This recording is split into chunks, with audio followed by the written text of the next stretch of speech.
Consider two nested cylindrical conductors of height h with inner and outer radii, being A and B.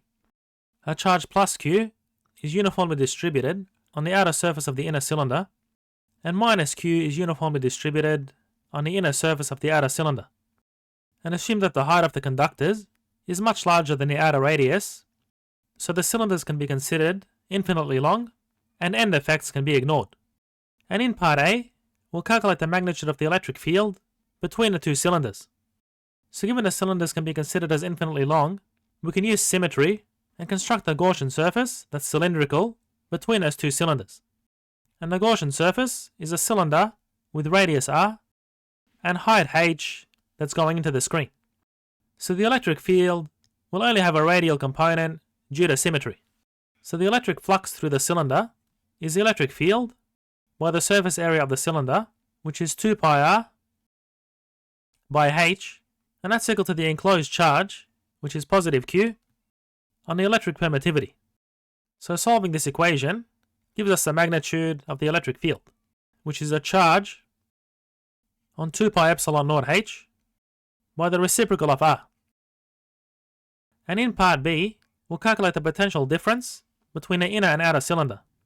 So the change in electric potential between A and B is minus the work done by the electric field as we move a test charge starting at B and ending at A. So we integrate from B to A. And our electric field is Q on 2 pi epsilon naught h by 1 on r, and we integrate over r. So the change in electric potential is minus Q on 2 pi epsilon naught h. So we take the constants outside the integral, and the integral evaluates to the natural log of A on B. So we can write this as positive Q on 2 pi epsilon naught h by the natural log of B on A. And now we'll calculate the capacitance of this system. So let's get rid of this. So the capacitance is a total charge on one of the cylinders over the change in electric potential between the cylinders. So in this case we have VA minus VB. So that's equal to Q on 2 pi epsilon naught h by the natural log of B on A. So these cancel, and 2 pi epsilon naught h ends up in the numerator.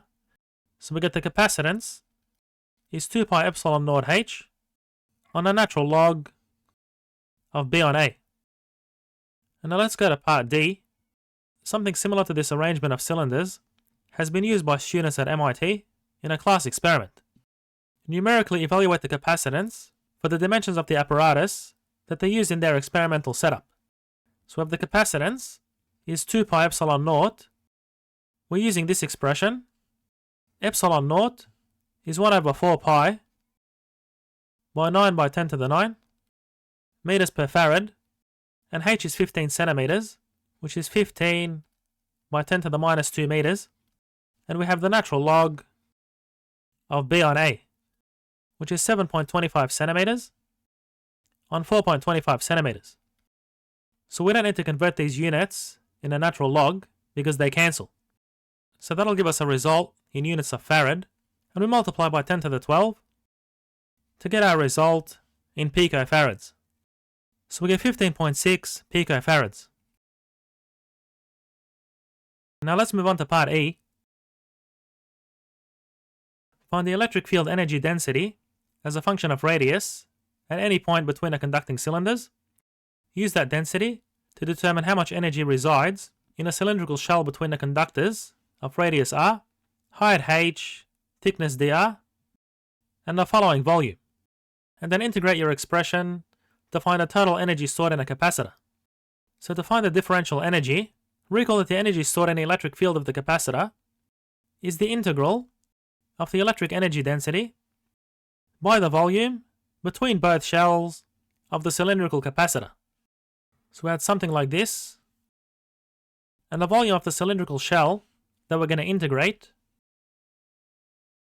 has a radius r between the radii of the inner and outer cylinders and a height h into the screen.